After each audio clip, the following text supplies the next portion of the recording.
في الانتظار يصيبني هوس برصد الاحتمالات الكثيرة. ربما نسيت حقيبتها الصغيرة في القطار فضاع عنواني وضاع الهاتف المحمول، فانقطعت شهيتها وقالت لا نصيب له من المطر الخفيف.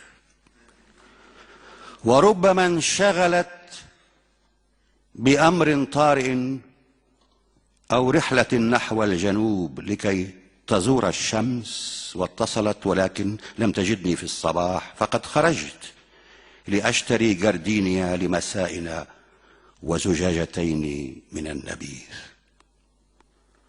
وربما اختلفت مع الزوج القديم على شؤون الذكريات، فأقسمت ألا ترى رجلا يهددها بصنع الذكريات. وربما اصطدمت بتاكسي في الطريق إلي فانطفأت كواكب في مجرتها وما زالت تعالج بالمهدئ والنعاس.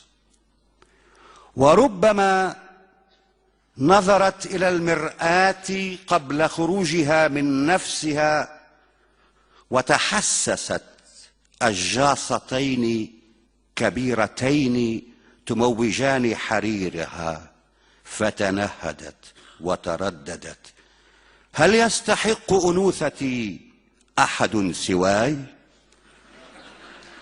وربما عبرت مصادفة بحب سابق لم تشف منه فرافقته إلى العشاء. وربما ماتت، فإن الموت يعشق فجأة مثلي، وإن الموت مثلي لا يحب الانتظار.